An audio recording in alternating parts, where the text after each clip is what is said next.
Welcome to No? the Carpe and Zen podcast. I'm Joseph Carpenter, And I'm Jacob Laritz. and together we are Carpe. And Zen. Thanks for being with us. Yeah. It is like the 7th week of the year, 8th week of the year. I don't know. It's going really fast. This How- is our third episode I know. of season 3. How are those New Year's resolutions coming, people? Feeling good about them? No. What was your New You know, Year? I'm working on some things. Okay. What was your New Year's resolution though? I wanted to read a book a month. You wanted to, and I was like, I was how's it about to going? give in, and I started strong by reading Batman comics. Oh yeah, that's right. I started strong, and I think I might go back to Marvel comics because otherwise I'm not reading a book a month. I'm Batman. Yeah. Because what did I read? You read some good stuff, right? Was it White Knight? I read yeah, White you Knight. read White Knight. White Knight was good. I enjoyed that one. Mm-hmm. And then I had some sort of like, business self-help, and I didn't get past the introduction. So yeah, no, but then I've been doing all the deep dives for WandaVision, which we won't talk about, but I'm like, ooh, maybe I want to read the comics. Maybe I'll spend a month or two on the Marvel Unlimited subscription and read some things. The WandaVision comic is a fairly short run. I had started to read that a while ago. Uh-huh. Not everything in the show is necessarily from that, but Yeah. it is. There's like hints, right? It's very loosely. Yeah. Yeah, that might be we'll do an idyllic setting. That'll Mhm. be, there's not a whole lot. Yeah. That's the same though. Yeah, I've been reading more, and I use the term reading loosely. That's right. You were asking me earlier today. So what are you reading? I was like, I've been watching this. And I use the term reading loosely. I've been listening to audiobooks. Oh yeah. Yeah. That's right. You're saying that. Yeah, the other day. well, since I've been back to my job, I spend hours and hours on the road again. So I thought, well, it's either boring podcasts or reading, boring audiobooks. Whoa. Not all podcasts are boring. Ours isn't, for sure. I heard at least one positive review. Really? That we are. What were you just telling me? Oh, that's right. You heard it from me. We Like are 5 minutes ago. hilarious. We're hilarious. Yeah, that's from Kylie Baker. Thank you. She's probably our top listener now. She only listened because you were talking about her. I believe so. Yeah. Doesn't make it bad. I'm gonna tag her in this one, so she has to listen to the whole podcast. Her and Vladimir Putin. Kylie, you don't know if I'm gonna talk about you more during the course of the show. You're just gonna have to listen to the whole thing. You just gotta listen to all of them. Yeah. Anything else new with you, Joseph? No, well. You were talking about WandaVision, and I'm not currently watching it because It's kind of my way of saying, no, Disney, this is not how you do things. You drop it all at once, and you let me watch it all at once. I mean, I waited, 2 years after Game of Thrones ended to watch any of it. Have you finished? I'm currently binging it with my wife. I have not finished. I'm very close. Again, I don't understand. I don't see the appeal. You'll have to tell me the color grading on season 8, because that was such a big deal. Let's talk about that for Game of Thrones for a second. Okay, so when it starts out, yeah, it is essentially just a big budget, well done period piece. That's what you're saying last set week, right? In a fantasy world. Yeah. But every now and then there's a shot where the ISO is like way too high and it's super grainy, and I'm like, was something wrong with my TV? Is something wrong with the streaming? Really? Nope. Go back. It's just a bad shot. Like there's just. Did you look up what it was shot on? I mean, I'm assuming everything's Alexa, right? I don't know. The internet knows. I'm sure the internet knows, but every now and then it's like, how did that make it into the show? What just happened? Like, what's the budget for these? $10 million an episode? My phone knew I wanted IMDb. You know how like you get into a car and like your phone connects to it, and then it's like, hey, this is where you're gonna go right now. Yeah, my phone knows that I'm heading to your house on Mondays at this time. That's smart. But anyway, so there's just this random shot where the ISO's really bad, right? Or all of a sudden there's just really bad ADR, you know? I mean, and like for a long time. Is it So Arri Alexa Alexa? Mini, yeah, Arri Alexa Mini, Uh-huh. Arri Alexa, Cook, and Angenu lenses, Ooh, and also Red Epic. yeah. So I imagine they did a lot of the horse stuff with that. Um, and then I think I saw a cup once. there was a everyone talked about there's like a water bottle and like maybe a Starbucks cup Yeah. during the last season, but I'm not sure if there was stuff earlier seasons. Anyway, I'm probably not gonna watch it. and anyway, it's just Now everyone hates me. I know you're a monster. Well, That's yeah. and I genuinely don't understand the appeal of the show. Like it's good. I'm not gonna say it's not good. It's really good storytelling, but Yeah. I was expecting an earth-shattering, world-generating, and I do like it. I'm not saying I And there's gonna be a spinoff like next year. okay. HBO Max. Yeah. I'm not saying that that it's not good or that I don't enjoy it. I do enjoy the show. I don't understand what grabbed everybody about it. When I went back and watched South Park, I understood, right? I was like, "Oh, Yeah. okay. I see what people are talking about." When I went back and watched The Simpsons, Yeah. it took me a while, but I went, "No. I I see it." Now, when I went back and watched Bob's Burgers, I Yeah. was like, "No, yes. This is what people are talking about, right?" So I'm watching Game of Thrones going, No. what? I don't know. I mean, okay, sure. Why Like not? right now I'm on season 2 of Cobra Kai. Okay. I think it started out a bit rough. Hmm. Like, It gets better. yeah, but it's because I'm talking about like acting and directing. Yeah. But no, I'm enjoying it. Uh-huh. I'm enjoying the show. It's it's That's like cheating. That's like a cheating nostalgia kind of show, though. You know what I mean? oh, it's every episode is just milking fan service. Yes. It's like, wow, how much can you get all from One mostly show. one movie? Yeah. I know there was more than one, but largely just one, Well, they pull So, from all three of the LaRusso. yeah, you saw Yeah. anyway. Like I'm enjoying it, but it's like, oh, what are they gonna do next? What are they gonna do next? And Yeah. it's kept me a little bit on my toes. I'm enjoying it though. I haven't watched. I haven't watched season 3 yet. Yeah, and that's the one that Netflix actually made Yeah. because YouTube Netflix did the paid for that first one. two. Mm-hmm. I guess Sony made it, Mm-hmm. Sony Television, but yeah. I don't recognize anybody on the production team. Not that I mean it's not like I'm really good friends with everybody that does it, but What was Ocho posted something the other day? One of the kids on Cobra Kai apparently was in something he did. yeah, Righteous 12, I believe. Oh, okay. Yeah, There it is. Yeah. yeah, he was in Righteous 12. He was in Cobra Kai as well. Yeah, there it is. That was pretty cool. So I was talking to Cody. Uh I huh. was talking to Cody this week. Nolson. I can't say I his don't know how to last say name. his last name. Okay, I let's should not ask him. Sorry, Cody. cut that part out. Yeah, I'm not editing that. Ain't nobody got time for that. So, but he was messaging me because he's gonna be putting together his reel Yeah. to send out to agents and managers. Mm-hmm. Because Um, he's famous now. well, I mean, he deserves it. I think. Yeah, he's good. Like he's not just a good actor. He's a face. Yeah, he's a gorgeous face. He's got a good face. He's got a great Let's face. just be honest. He played a younger me in a film that we made recently, and Yeah, it and then just what happened to you? it didn't really. What happened? Yeah, I was like, no, he's No, too but gorgeous to be he's me. great. He's really good. So I exported the scenes that he's in, which were Mhm. already edited for the movie. And I was talking to him a little about it, and who have you talked to or whatever. But it was fun to touch base again. That's cool. He's definitely someone that if he sticks with it, he's gonna break through. Yeah. He's gonna be in these things like a Cobra Kai or something. Yeah. Yeah. I could see him producing or directing somewhere down the line. That's right. Like, He's interested in the other side too. he'll be around if he sticks with it. He's good. Yeah. No, yeah, could talk about about Cody.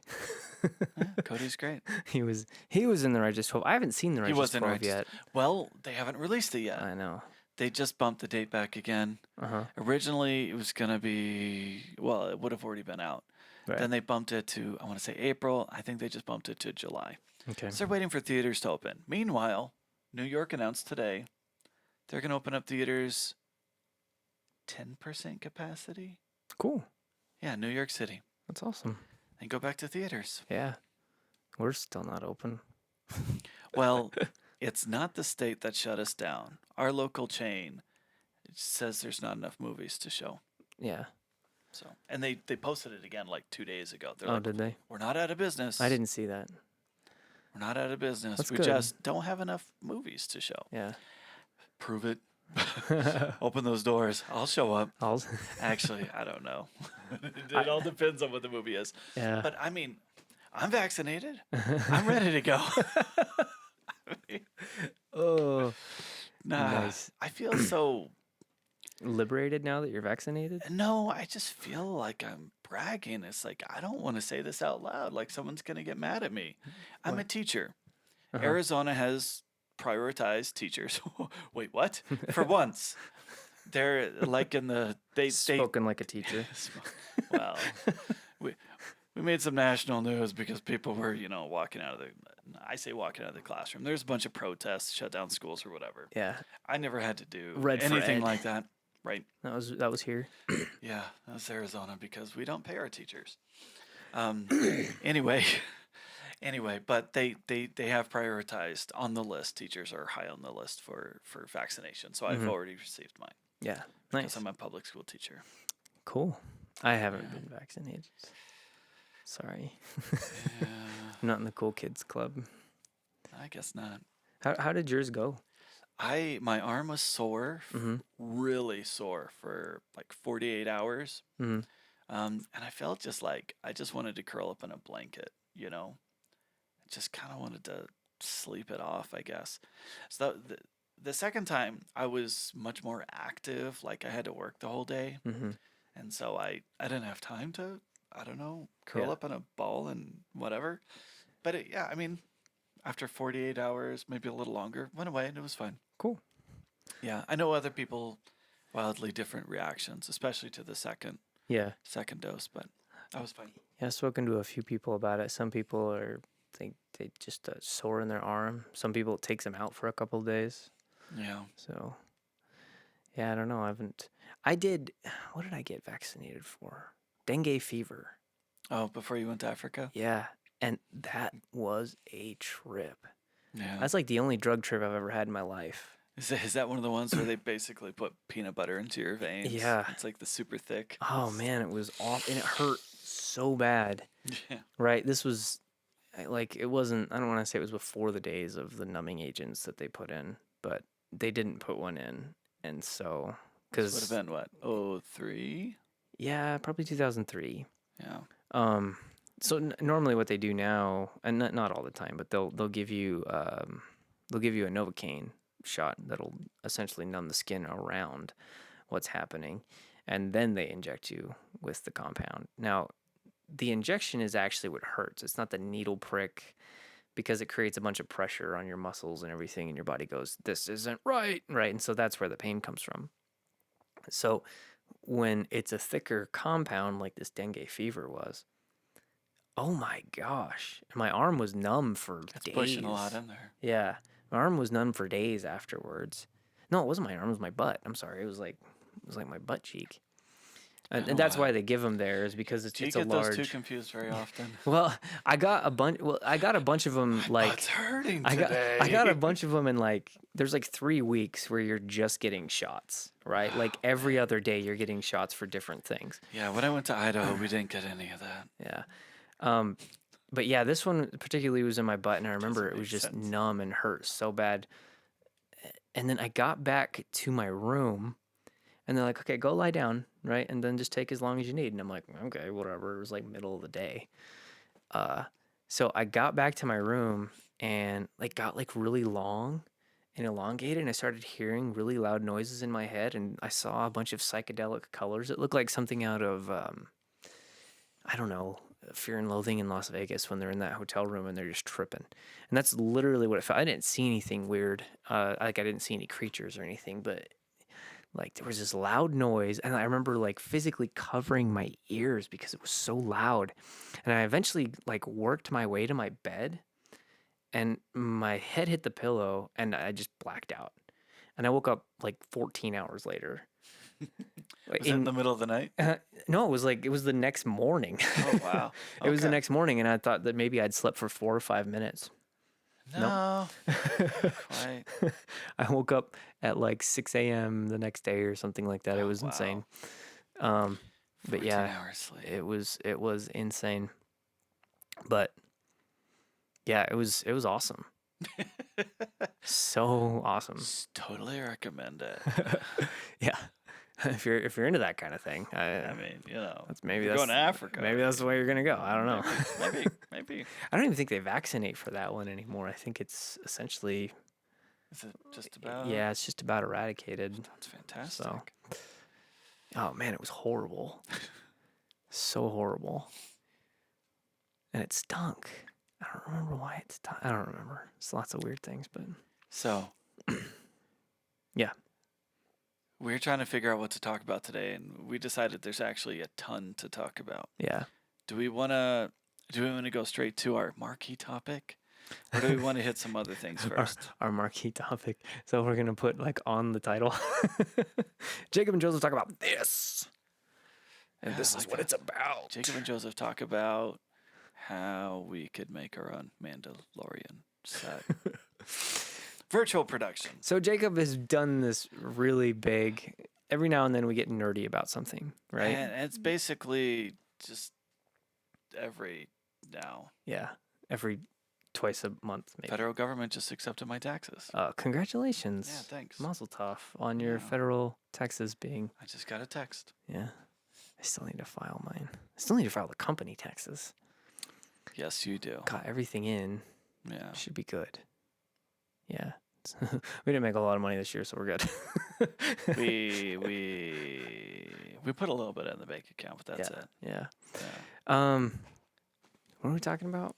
Oh, right. So Virtual every production. now and then we get really nerdy about something. So Jacob texts me and he says, "Hey, I've gotten really nerdy about something, and I really want to make like some virtual stuff, and this is how we're gonna do it." And I'm like, "All right, why not?" Yeah, that's about how it goes. So, okay. If you're familiar with Matt Workman, he was a commercial They're DP. not. Yeah, no, it's Matt Workman. Come on. A couple years ago, he started to do a lot of stuff on YouTube. Then he just kind of like stopped because he was doing these like breakdowns for like this is how you shoot and these are the lenses and whatever. Because he was a director of photography, he did commercial work. He started A lot getting of big bigger brands. jobs. That's what happened. Well, what he did is he started. Well, I'm seeing this weird reflection. Maybe I just got a new vaccine. In the microphone? It's off of the PreSonus logo. Oh. So, but he just kind of slowed down and stopped posting to, YouTube or Yeah. whatever. I was enjoying his stuff, but what he was doing is he was starting to dive deep into virtual productions. Right. And this was before, Before it was cool. this was before Well, Mandalorian hit, It's right? always been cool. This is before Mandalorian's the- popularized it, I think. Well, it was a great case study for Mhm. what it looks like when you throw money at it, Yeah. right? What do they call it? The volume. The volume. They call it. What a Yeah. great name. Okay, the volume. So he the reason why he was such a natural transition to this is He's a tech guy. he's a tech guy. He develops a program called Cine Tracer, Mm-hmm.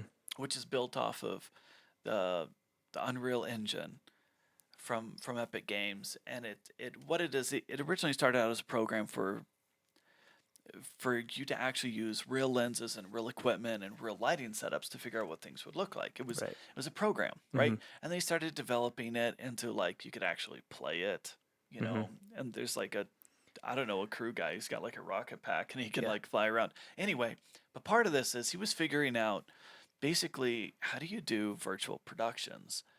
And now he's kind of like the guru that helps consult on a lot of these things for people. Yeah. Because basically what he's done throughout the, pandemic is he built his own, without the LED screen, Mm-hmm. with the green screen setup, he's built, live mixed reality Right. virtual production in his basement. Yeah. Which is awesome.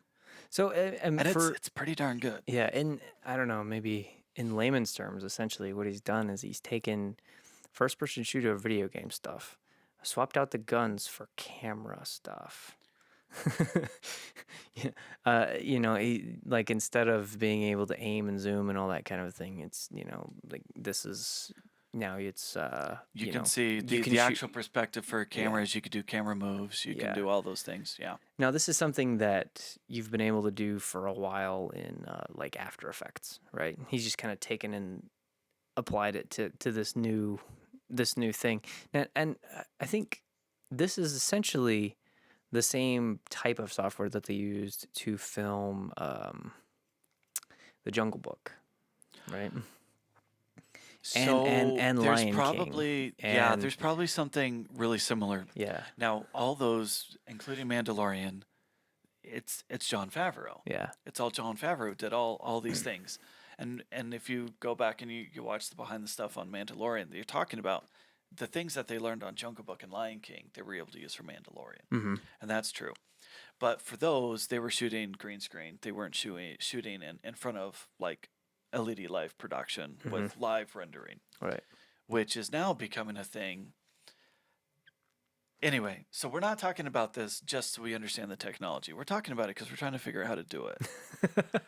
Because, we made a feature-length narrative film for almost no money. Now we're trying to figure out, okay, if we take the time, could we do something really fantastic for really cheap? Yeah. Now, the reason we would want to do something like that, yes, because we want to. We need a reason. we want to make something fantastic, but the technology can make the job so much easier, right? Yes, it also makes it for a small crew can do really big work if you're willing to put in the time. Mm-hmm. So, how do we make it work? Okay, so let's talk about an actual use case, right? Yeah. Okay, so I've got a big project that we want to do. It's going to be either one kind of really epic movie or a series of movies. Mm-hmm. On this idea that I've been toying around with for probably 15 years. Maybe 15 years. There's some time travel, so there's some different time periods. It would be expensive for us to actually shoot it practically, right? And we're a very small crew. We shot our movie with, 3 guys. 3, maybe 4 people, sometimes. right? And, we want to be able to pull off something really great. So, okay, if we used this concept of virtual production as a background, first of all, you can replace the background. Right. I mean, that's not new. Green screening isn't new. Like a virtual of like a version of white screen goes all the way back to like Disney animation. Yeah. Like where they're the 50s. mixing. Yeah. No, even earlier. Yeah. They're using like they're filming this little girl named Alice and they're putting her in front of like, animated characters. Like this is before Snow White, right? They're figuring out these things a long time ago. We moved on to blue screen for film and ultimately green screen predominantly now. They're not entirely. So yeah, I mean, we could do some green screen. But what's fantastic about this is you can render the background using tools that are essentially free. Right. So you don't have to be, an amazing computer animator to create these backgrounds. You can download it from the Unreal Engine marketplace. Right. Which is cool. You take that and the ability to record a live actor in front of this background in camera. And that's possible now. So like you're keying live and you're replacing the background live, and through motion tracking, the background is moving live with the movement of the camera. So you're not going in later and keying out the background. It's done as you Yeah. record it. Yeah. You take that, and on top of that, if you add like maybe like some motion capture or some other things, you can have a couple of actors Mm-hmm. be a cast of thousands. Bang. So how much does it cost? So I've tried to price out what $1 million. $1 million. I've tried to price out Matt Workman's setup, and he's gone through different versions because he's basically inventing how do you take largely off the shelf stuff and figure this out, right? Right. Because he doesn't have Disney money. He has YouTube money. No, that's not where he's making his money. But he has gotten the attention of like Epic Games that makes Unreal Engine, and he's basically received a couple grants from them, which has helped him. So this is good. And now I'm sure he's able to kind of consult, and then he has the software. So I mean, this is where he makes his money. YouTube might be a couple bucks here and there, in the grand scheme of things. Anyway, okay, so big green screen. Like if we had a big green screen to fill this room, couple $100. Mm-hmm. Okay, not too bad. You got to light it. We might already have the lights that we could light it. We can make that work. Not too bad, right? But you got to light it evenly, and like it's tricky. Largely, you want the green screen far enough behind you that you can light it separately from your actors, so there's no bleed, and you don't get the reflecting green onto the actors. You don't want that. You want the lighting to be flat. Yeah, so you can just key the whole thing out. Mm-hmm. Okay. Then everything is based off of the HTC Vive system, right? So you need the motion tracker, you need the whatever, the different pieces. You're looking at maybe 1,400, 2,000 altogether. Mm-hmm. And that's with like 4 base units or whatever. Something like that. Not too bad. And he showed how he even integrated the tracker into like a follow focus system so it would map, and like really creative ways to do this. Anyway, so he was able to figure that out. Now, if you want to do mixed, and you don't just want to control the camera within a virtual environment. You want to record a live actor in a virtual environment. Right. And key you gotta filter things back and forth in and out of the Unreal Engine, but you need a camera. And eventually he settled on, this wasn't his first camera, but he settled on the Blackmagic Ursa Mini 2 4K Gen 2. The newest one. The newest model of the Ursa, 4K. that's not the 12K. Yeah. Right. Right. So that's what he's using for his live whatever. And he's a DP. He knows how to light, and he figured out how to light a live person, and it lights virtually. Like he could use a real light to virtually light an animated character. Like it's mind-boggling the things that he's figured out. So he takes something like that, it feeds back into like he can control the camera through like an Xbox controller and whatever. And then he upgraded his computer, which he was able to get through a grant. I don't know which model that he got, but that base model is probably around 2,000, maybe a little bit more. Mm-hmm.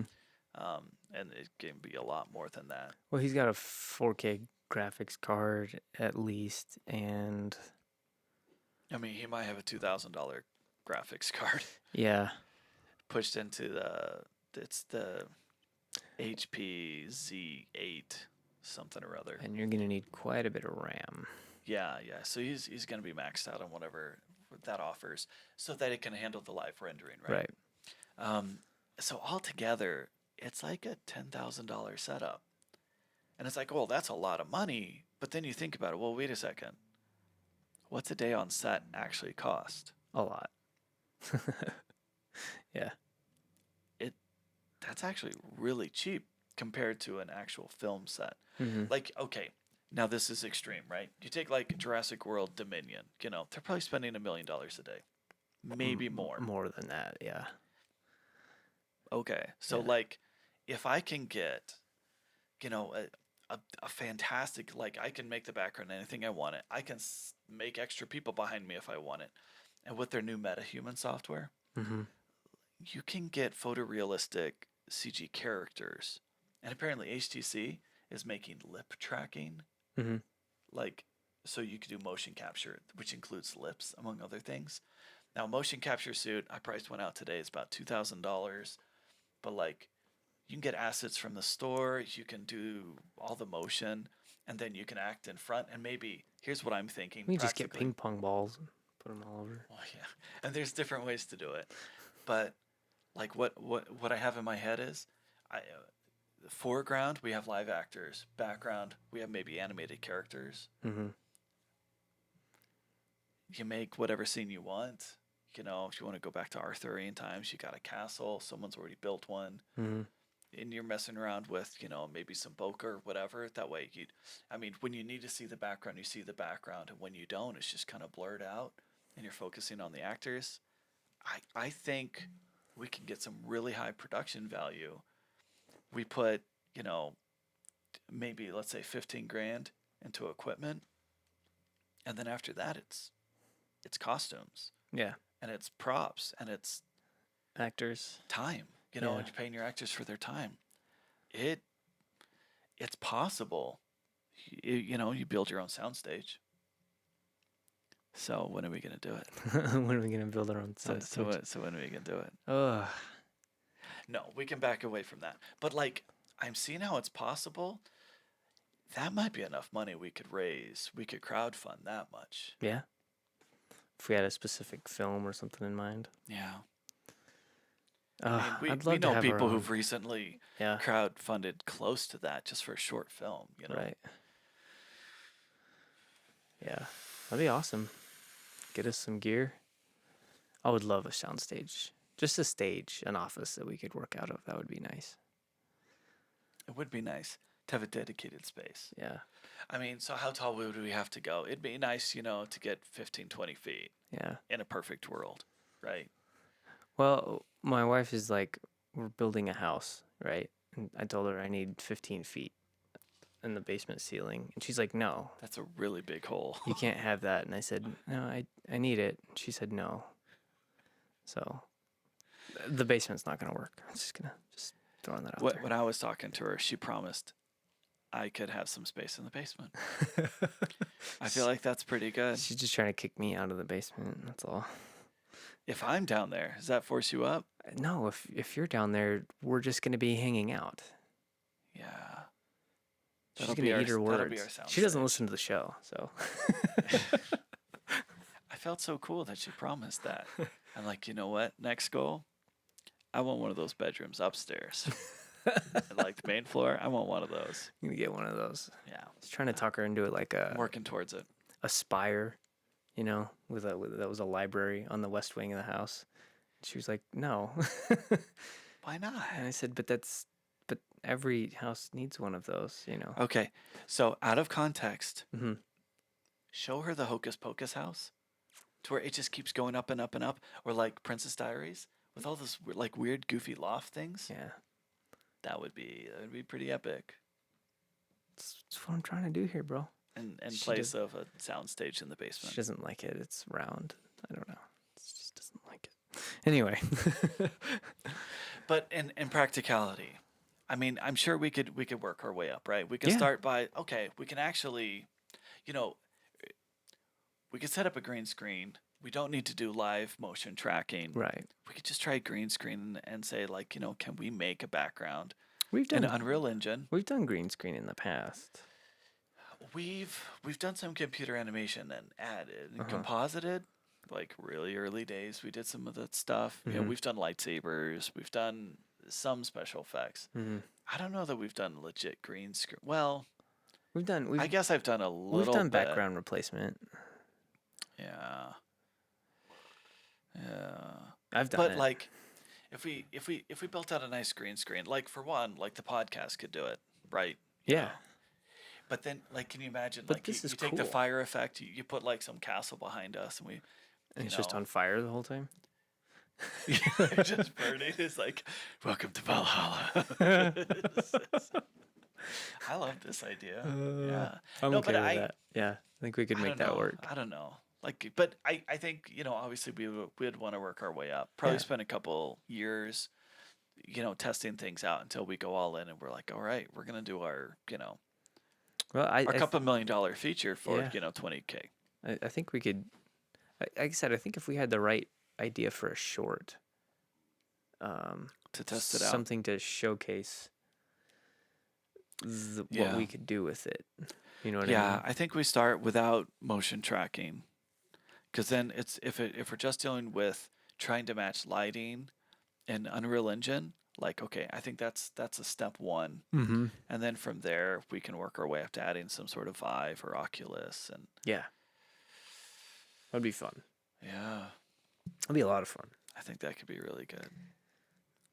But we need a studio, like a legit studio. Yeah, are you also building like a big workshop, Um, or was that idea just the workshop scrapped? has kind of fallen by the wayside. Hmm. Um, just when it came down to cost. Yeah, that Um, makes sense. yeah. Yeah. uh, but I am going to build a dojo. It's gonna be. You say dojo, I hear Matrix. No, Sorry, a space. I'm gonna timber frame my own little dojo. Yeah, More, it's gonna be a little gym, I think, for me. you call it a gym. Yeah, I mean, you can call it a dojo, but it's a gym. it's That's. it's my dojo. Ohayou gozaimasu. I love that there's this joke in Cobra Kai Yeah, where once he starts advertising his when what's his bucket, his Daniel. gym. Daniel starts Oh, the advertising cars. his. No, no. When he starts advertising His dojo. the dojo, Hmm. like, everyone's like, "That's cultural appropriation." It's like, yes, yes, it is. White guy doing the what was it, Taiwanese? No, not Taiwanese. The karate. Okinawan karate. Okinawan karate. It's like, yeah, that's totally cultural appropriation. Is like, that is the moment right now. Yeah, Absolutely. yeah. I remember there was years ago. Okay, so my name is Larson, right? Hmm. And I wanted to use Zen in the name for like a YouTube thing, and people were like, "That's cultural appropriation." It's like, it's my name, Yeah. but yeah, no, I get it. I get it. I understand how people are gonna react. It's weird now, huh? There was a movie recently that I watched called My Uncle John is a Zombie. Oh, okay, right. And Was that one of the first Burning Bulb? It no, wasn't Burning Bulb it yet, wasn't Burning Bulb. I honestly don't know what the name of but the it was production Gary's, company. right? Yeah. Gary acted in it. Anyway, he played in it alongside John Russo. Now, if you don't know who John Russo is, he is one of the original writer. He was good friends with George A. Romero, right? He's one of the original writers of Night of the Living Dead, which came out in 1965 or 66 or something like that, years and years and years ago. And it's just what you know of zombies and zombie movies now started with that, Hmm. right? Zombies were something totally different before this movie came out. Yeah. Um, and it essentially featured, it was a low budget film. It essentially featured these people. The dead were starting to rise from the graves. And it was this group of people that had gotten together and were hiding out through the night in this house, Yeah. right? Yeah. Now, in the film, the lead character, I don't remember his name, but he's black, right? Right. Uh huh. And in the 60s, this was just like crazy. You don't have a black It man was leading a not film, normal. right? No. Um, and in the film, he's telling the people, he's like, look, you can go downstairs and be in charge down there, but up here I'm in charge. And in the film, it's not treated as something strange, right? Yeah. It's not treated as like this black man isn't going to tell me what to do. This is just the situation. This is People are what's just happening, responding to what's right? People are happening. just responding to what's happening. Now you hear George A. and John Russo talk about this, and he was just the best actor that they knew at the time, right? Anyway, spoiling the movie for you, he ends up going outside. Um, in the end of the film, they've kind of beaten off the zombies, and he gets shot because someone thinks that he is a zombie, right? And there was a sheriff on the news that was telling them to shoot people in the head, right? That seems to put them down, right, for good. So he comes out, and I think he's been beaten or battered or something like that. And he comes outside and he gets shot in the head because somebody thinks he's a zombie. And then the movie goes on a little bit, but that's essentially the end of the film. Anyway, in this movie, My Uncle John is a Zombie. It features John Russo. He's the writer. He was the original writer of Night of the Living Dead. And they actually, it's a loose sequel to this, right? And there have been many loose sequels to it over the years. But yeah, essentially he's a surviving zombie, and it's kind of silly, but if you get the chance to watch it, it's on Amazon Prime. But they actually get the guy who played the police officer who said, "You shoot them in the head," right? Yeah. And this is how you put them down for good. And you had like this black movement that was like, "Oh, you said to shoot him in the head, and that's why he ended up dying." And it was kind of funny how they dealt with this cultural appropriation thing 60 years later. It was really kind of it wasn't the main plot of the film or anything, but it was a side note that I thought was really really funny that John wrote in there, and it was hilarious. But in the end, they ended up, and this guy, he's super old now. He's like in his 80s. The guy that played this cop, I don't know what his acting career was beyond that, but they ended up killing him. It was like this Black Panther movement or something. But anyway, I got off on a tangent there. But yeah, it's weird the way people respond to things now. This movie that is now 60 years old. Yeah, 60 years old. That movie's 60 years old. And and people respond to it incredibly differently now. So, Yeah. but at the time, and that's what I think is so beautiful about that film, is because like they don't make a big deal about it. And then you ask him, he was the best actor we knew, and he is a fantastic actor. He did great in that movie. That's a really good movie. That's one of my all time favorite zombie flicks. But anyway, got weird there for a second. That get weird. No, it's fine. So we could do this. Well, we did tease out a zombie movie or two that we could make. Yeah. But I don't know. There's so many projects we want to do. Yeah. But we're also like, okay, now that we've actually done one, that's a lot of work. It is a lot of work. It's like, man, how much are we gonna do? And so I'm also like, here I'm talking about this huge technical undertaking. It's like, Right. let's do virtual production. I don't know. There's also part of me is like, let's just do like something really easy with like 2 people over a weekend. Well, there's a lot of other things we have to get done first. We've got a doc Yeah. on the table. We've got a film on the table. And we've got production, distribution. So, Yeah. we've overcome some pretty big hurdles, but I'm really some excited. books that we need to get written. Yeah. There's a lot of stuff we got to get done. Yeah. So I mean we've mentioned it before. I once I get I'm writing a textbook. Yeah. My due date is about 10 days. I get that out of the way, then I can work on it, finishing the edit for Ace. I hope to have that done by the end of March so we can distribute April, May. We'll finish editing the doc, try to finish the doc edit by the end of June, Mm-hmm. get that distributed July, August For the Olympics. around the Olympics, right? And then after that, it's like, oh, well, let's write something new. Let's start. I don't know what's the verb for James Cameron, where you're just gonna like invent technology. Unobtainium. Unobtainium. There. Just turn that into a verb, right? Just turn that into a thing. What a jerk. I'm gonna unobtainium this. No, that's not right. But like The then casual way he says it in the film just blows my mind. Yeah, but then we can get into just developing the next thing. Yeah. And I mean, we're probably probably sometime this year we'll start shooting the next feature doc. Right. We know what that is. We have a pretty good idea. Mhm. Production on it's going to be relatively simple. Right. It's just a matter of timing.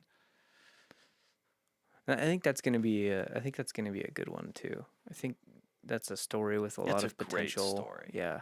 Yeah. And cuz it's not it's not cut and dry. There is no, and this stands out about me a lot. I just like stories that are unique and different, that kind of break the mold, and this is one of those. Yeah. You know what I mean?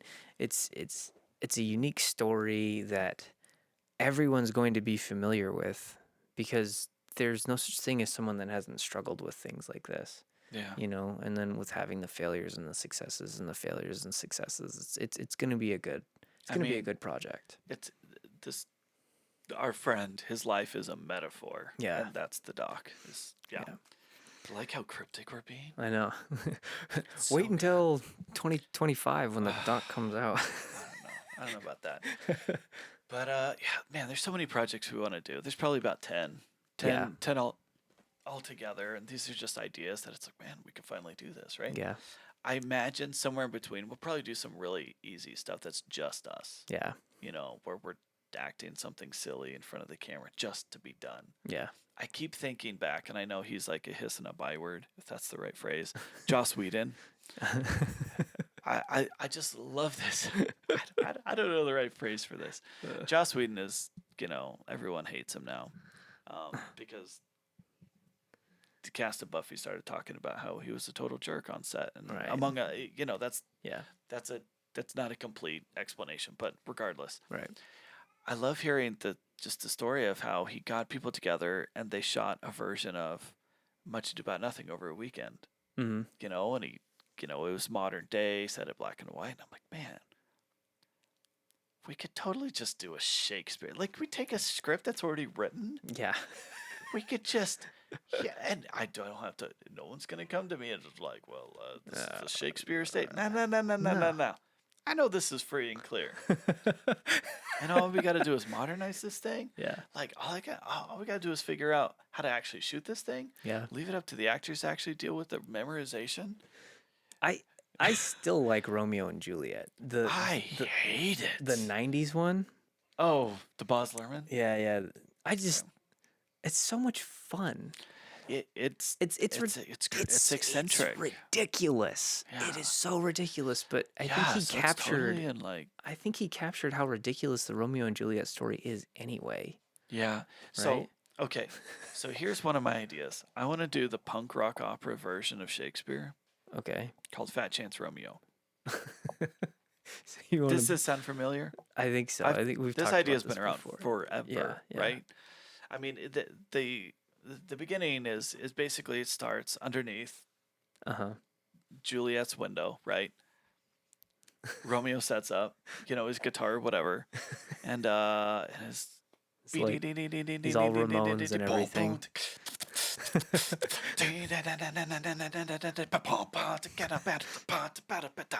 What light upon yonder window breaks my heart into a million pieces. I don't know, it's feeling to grow, but it's starting to swell inside me. Cause the rhythm of my heart.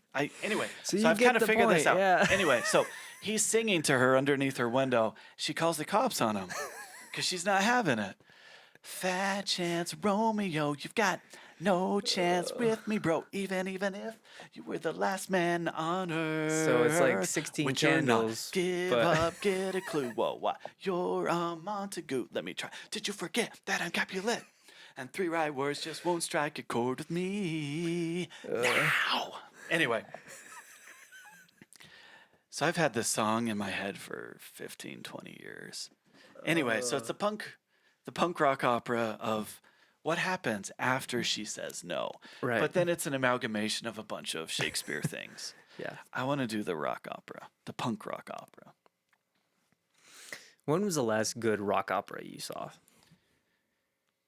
Have you ever seen a good rock opera? This is a trick question? Yeah, no. It's not a trick question. There's a correct answer? No. It's just your answer. It's going to be mine. It'll be our production. It scares the death to doing a musical. That is just nuts. Yeah, it's so hard. It's so hard. It is so hard. I run into so many people, like, not so many, but I run into people in the acting community, especially some of the younger ones who are like, oh, no, musicals are just like stupid. They're dumb. And I'm like, respect, son. Do you know how It's hard it is to write a musical? Do you know how hard it is to make it flow and make it work? yeah. Respect. I just think technically, just the sound and everything, it's just like that's hard. Yeah. And That's I hard. know there are people out there that that's their talent, that's what they do, right? I am not one of those people, right? Like poetry was my by far my worst subject when it came to writing. Like it just frustrated me to no end. I'm like I don't want to follow all these rules. Stop it. You should go to my classes when I teach poetry. I'm just explaining how poetry just can't be defined. Yeah, it's so frustrating. Well, I have a it's master's in literature. it's not like that. It's not like that. It's because when you're studying poetry, the teacher gives you this. You have to write a Oh, limerick, and then you have to not. write this, and then you have to write this, so that you learn about all the different brands of You're poetry. triggering me, man. And Like I then, was so mad that was it a summer class you were taking the creative writing? oh yeah, I was so mad that every was time you told me horrible. about it because I'm like, I disagree with everything about how Yeah. this is being taught. I do have a bachelor's degree in creative writing for what it's worth, and a master's degree in literature. Like, I get so mad when people, okay, I it just, literally, it tells me that the people teaching don't actually get it. yeah, I literally could have spent my summer writing a novel. Like that would have been a better. I would have spent more better time doing that. I think I wrote like 25,000 words or something over a 4 week course or 5 week course. That's a lot of words. It was so much writing. I guess that's about what I did for the script for Ace Yeah. in probably about 3 weeks. Yeah. That's a lot of writing. That was Well, a lot of writing. Yeah. and it was a lot of writing, but it was a lot of writing on this subject or that subject or this subject or that subject or from this point of view or from that point of view. And I got scolded so many times from the teacher saying, "This is not what I asked you to write. I need you to rewrite it."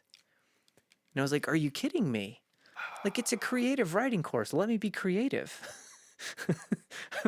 Like, what are you expecting from me here? I don't think you understand.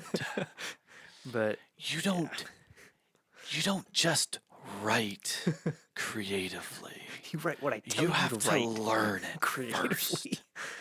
But I literally like I look back on that time and thought I should have just written a novella and been done with it, And like, I love this model that Gary does, right? You oh write yeah.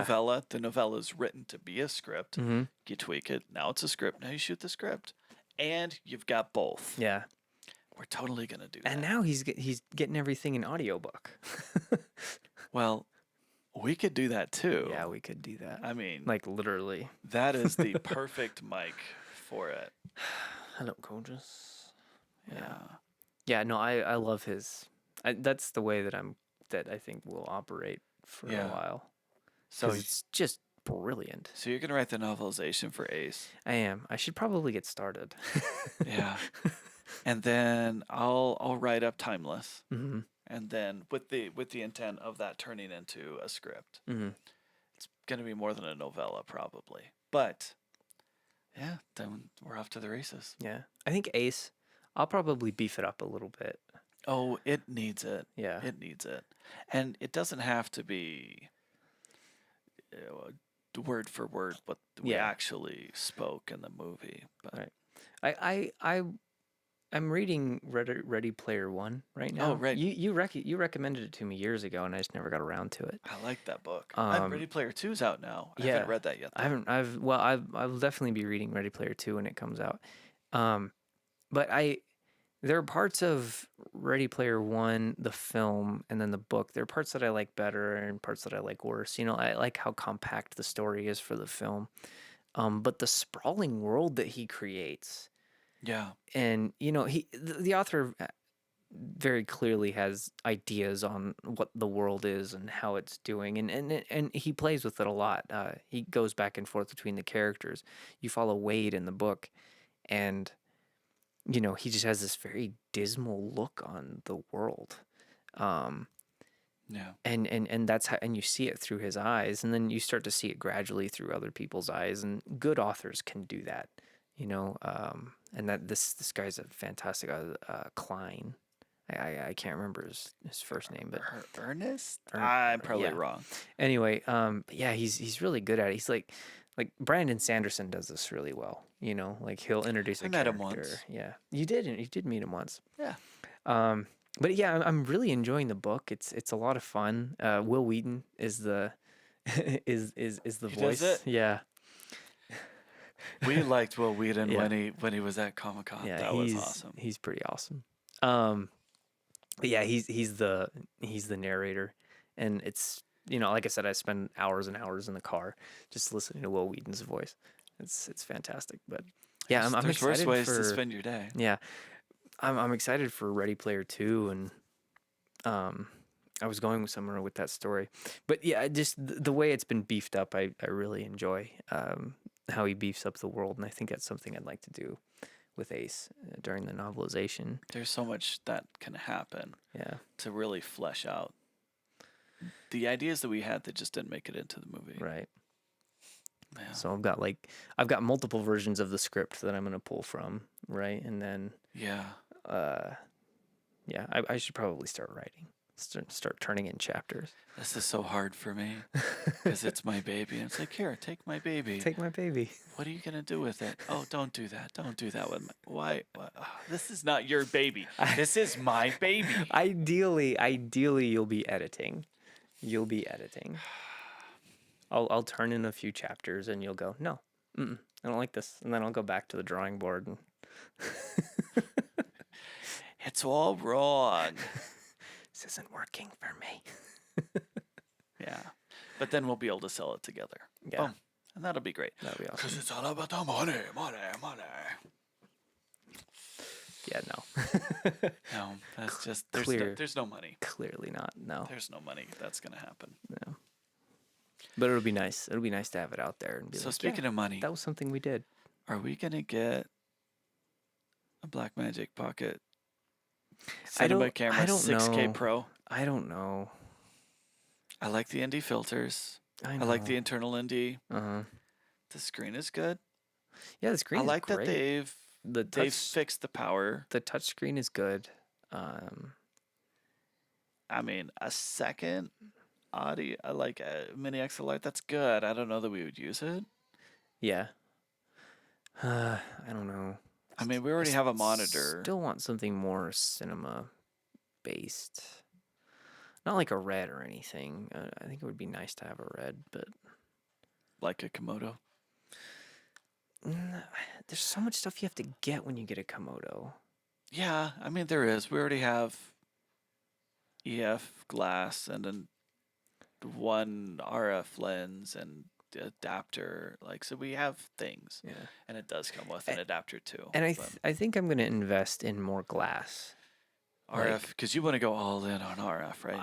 No, I would love to, but I can't justify the $3,000 for RF glass. Yeah. Like the lens that I want, they're 70 to no. Sounds like he's having a bad time. They have That's my son in the background. a 24 to 70, I believe it is. Okay. It's like a 1. no, it's like a 2.0. 2. Okay. Yeah, but it is so like the glass is fat. The And it's gonna be full frame. yeah, the so filter size is the filter thread size is 92 millimeters. 92. Right? That's like huge. standard is like 60 something. It's massive. 66? Yeah, it is so massive. And I actually saw one in person and was like, "What is that?" It's just, and as Canon you likes big lenses. as you zoom with it, you lose no depth of field. Like normally with a lens like that, you'll zoom and you'll like if you're a 2.0, you'll go to 2.3 or 2.4 or something like that. If you But it's 2 all the way through. 2 all the way through the zoom range. Mm. Such a great lens. And I know a lot of people are And like, "Oh that no, is I'm all about the primes." That is the price of the 6K Pro. Yeah. And I know a lot of people are like, "Oh no, I'm all about the primes," and I am too. Like I love prime lenses. My favorite You lens could is get 2 Zine cinema lenses for $3,000 Yeah. bucks. and Zines are great lenses. They are really fantastic I was lenses. watching some videos from Shane Hurlbut, Yeah. the Hurlbut Academy, over the weekend. Yeah. I mean, he likes zine too. Yeah. And I mean, dude's shot like 20 features. I I love zines. We have Yeah. one Rokinon It, that it, we absolutely adore. it's I mean, it's soft, Uh-huh. but if everything was soft, it'd be fine. It's Cinesoft though. You know what I Yeah. mean? Like it's supposed to be soft. It's so pretty. I like that lens a lot. Yeah, and I don't know. I think I'd like to invest in some more. Like my favorite lens right now is a Pentax 50, like a 1969 K mount Pentax 50, because it opens up to 1.7 and it is sharp, dude. Duh. Like That's 1.7, nice. I can bring like hair follicles into focus. It's dope. But that's what I've been shooting with most of the time now. It's just a lot of fun. I wish we could use it more often, like for more projects. But it's I don't know. It's kind of hard to find a place for it unless it's on sticks and you're doing something very specific with it. But Yeah.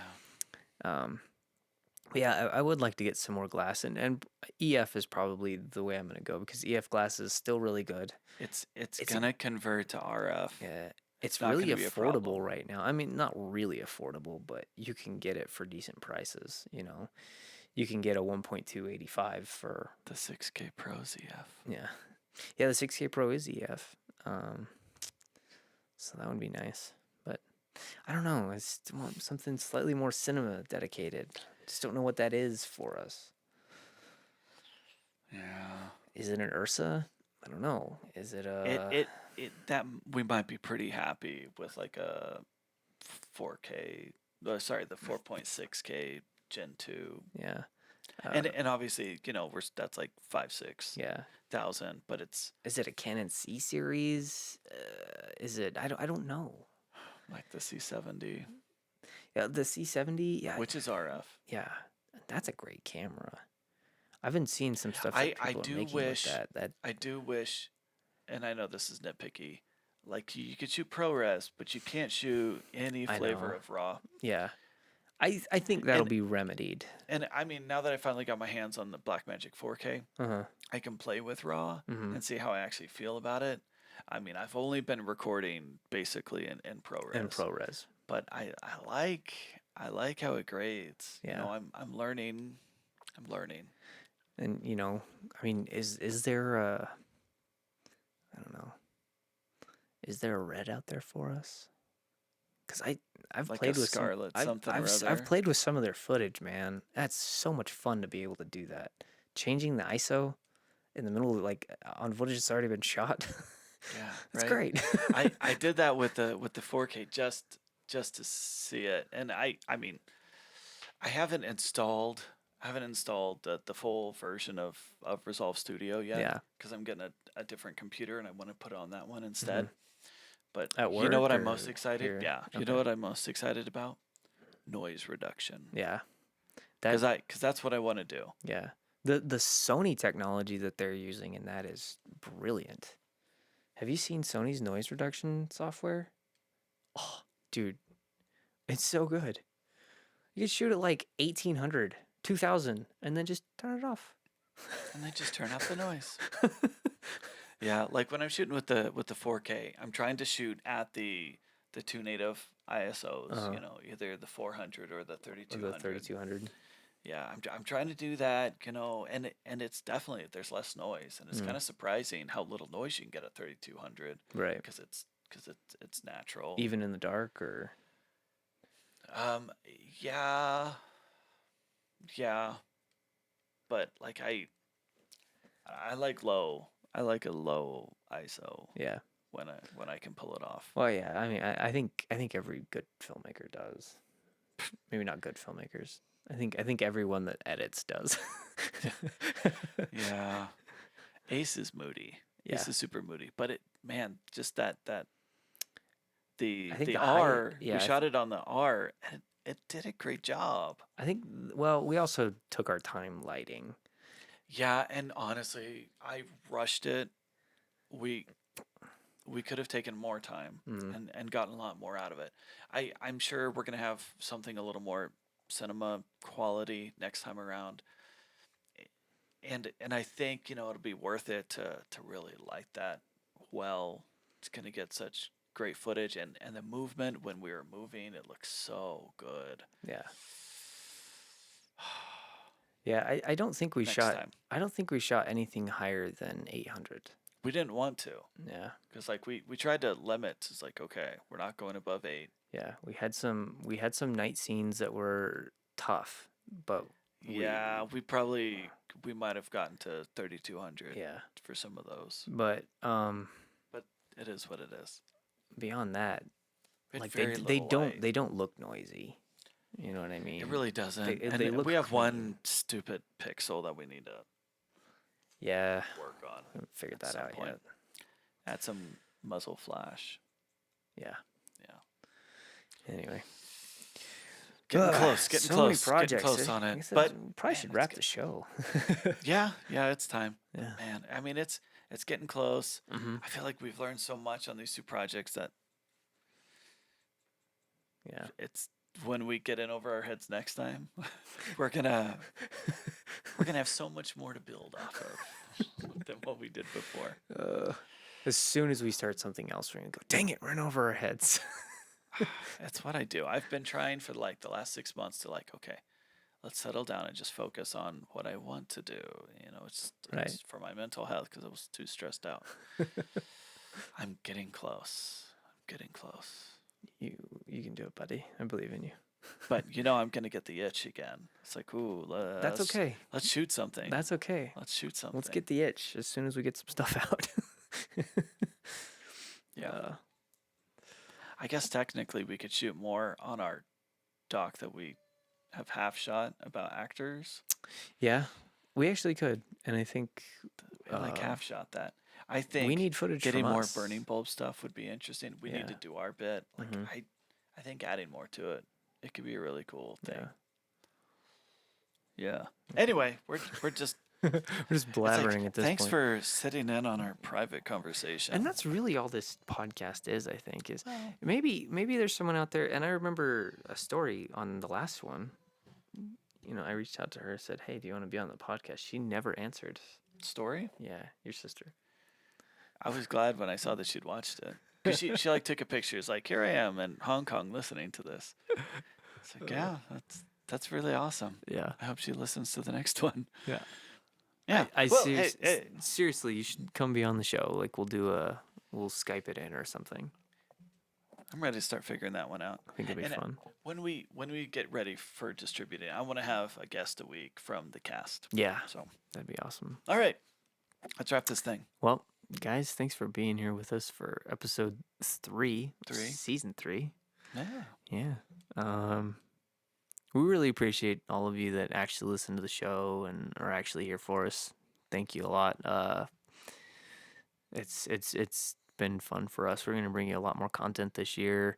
Look forward to some really great movies from us this year. And again, more content. Thanks for being here, and we'll see you guys next week. Thanks, everybody.